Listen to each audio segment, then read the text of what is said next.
Got a big election day coming up. It's November 8th in Ohio. We mentioned the union-busting bill by John Kasich. Referendum, it's losing in the polls right now. We'll see what happens on November 8th. Big election here in Oregon. The successor for David Wu.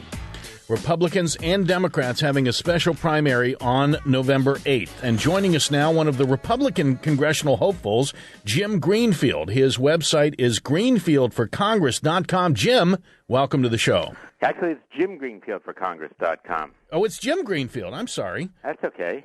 I'm glad to get the correction. You know, I went to Greenfield for Congress and got it, but let's get twice as many chances to get there. I like it.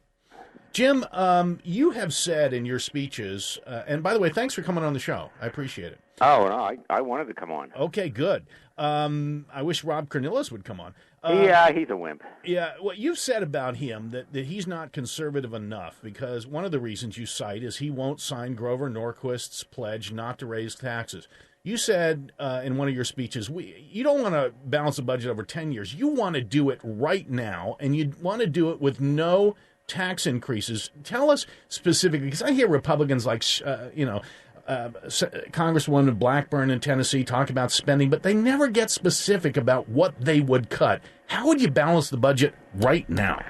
Well, look, obviously it's not going to happen right now. That's the stand I take, because I don't think we should be talking about balancing in 8 or 10 years. Obviously, it's going to take at least a year or two.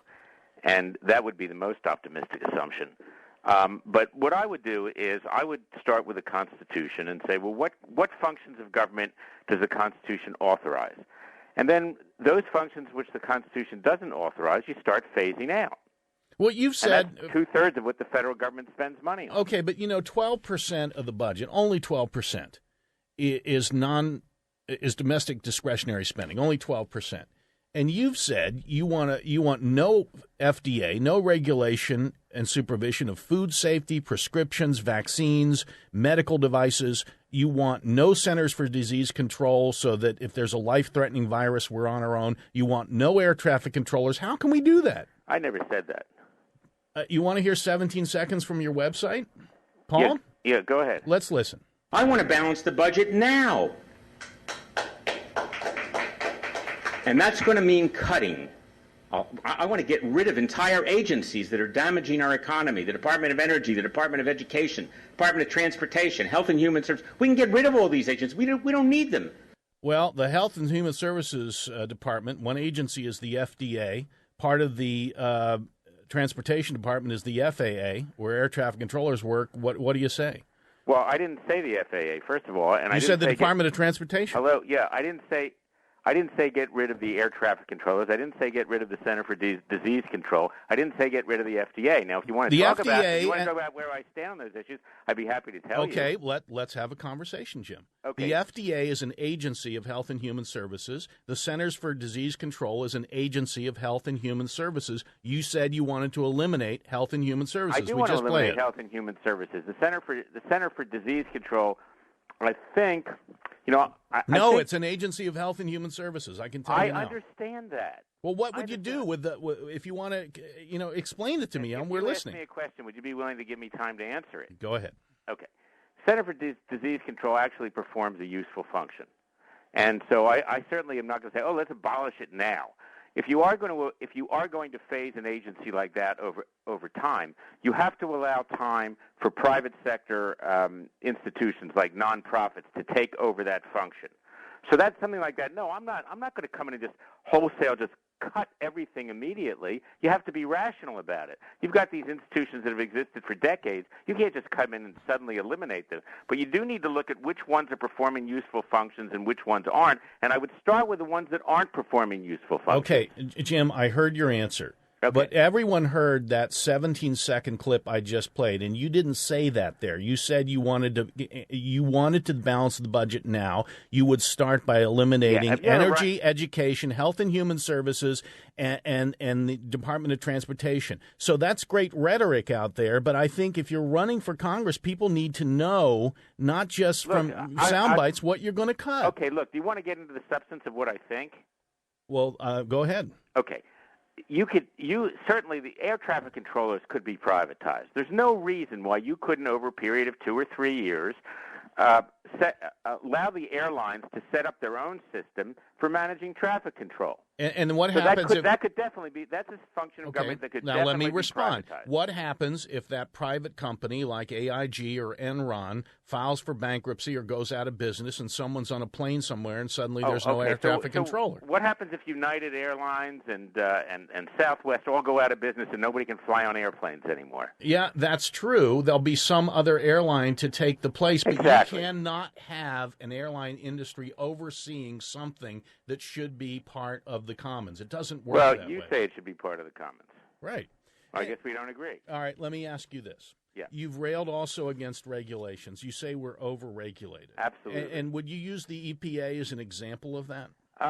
Look, the EPA actually has some useful functions, but they certainly go overboard. I mean, take, for example, the oil industry. Mm-hmm.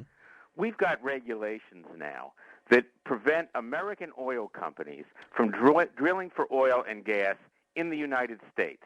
We could be drilling off the coast of the Atlantic coast, the Pacific coast. We could be drilling in the Gulf. We could be drilling in Alaska and off the Alaskan coast. We could be drilling for oil shale in the western United States. And instead, we've got all these regulations that keep American oil companies from drilling here, costing hundreds of thousands of jobs in that industry. And what does it do? It doesn't keep us from using carbon fuels. It means that we buy them from Saudi Arabia and Venezuela. Why shouldn't we let our own companies drill for oil here in the United States? Jim, this administration, and I disagree with them, has allowed offshore oil drilling to continue in the Gulf, deep water drilling. And if and you have said, by the way, I looked at your speech, and you said that oil prices have doubled as a result. Is that what you said?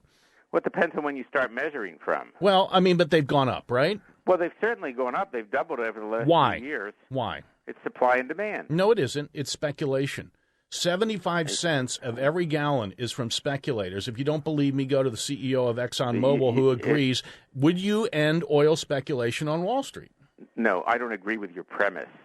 See, if you think well, it's true. If you think speculation causes prices to go up, it means that you don't really understand fundamental economics. With all due respect. Would you stay on for another segment so we can debate fundamental economics with me? I would love to. Okay. I've been longing for years to debate fundamental economics. Okay, let's do it. We'll be Jim Greenfield. Hold on. And if you have calls for the Republican candidate for CD1, give us a call at 503-248-0620, 1-866-452-0620. Jim Greenfield has been gracious enough to come on the show. He's Republican congressional candidate, CD1, special primary on November 8th.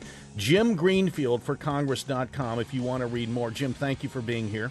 Yeah, Carl, I got to tell you, I don't agree with your politics, but I do appreciate that you have an intelligent show. Thank you. That you actually get into a rational, intelligent analysis of the issue. Let's do it again. Be on today. Okay? Yeah. You and me? Yeah, all right. I'm having fun. Me too. Let me sneak in a social social issues question real quick. Oh, I was hoping you wouldn't do that. No, please. You're a Republican. There's some anti-abortion groups out there, more than 3 or 4 actually, pushing these personhood amendments to state constitutions, and basically it defines life as beginning the moment the egg is fertilized. And basically what these state laws would do would be not only criminalizing abortion, but outlaw common forms of contraception as well. Are you for that? No. Okay. And how do you come down on the pro-choice, anti-abortion debate? I'm pro-life, but I have a nuanced position. Which is? I wouldn't allow for the usual exceptions for, life of the mother, rape, incest. Also, I would allow for an exception for a child which is severely deformed. Mm-hmm. Okay, Jim. Let's get back to the issues, economic issues here, if we may. And I want to start with corporations and then banks. You have said, and I hear Republican candidates say all this campaign season, that we pay the second highest. Our corporations the second highest rate in the world at 35%. The truth is, after credits and deductions and loopholes and accounting tricks, we have the second lowest corporate rate in the world. Sometimes it's as low as 4%. You've seen GE, among other corporations. GE raked in $14.2 billion in worldwide profits, $5.1 billion in the U.S., and yet they got a tax benefit of $3.2 billion in laid off people because of the shelters and the tax haven banks. Do you think that's fair to deprive this federal treasury of $1.2 trillion over 10 years? Well, I would solve that problem by totally eliminating the corporate income tax. Yeah?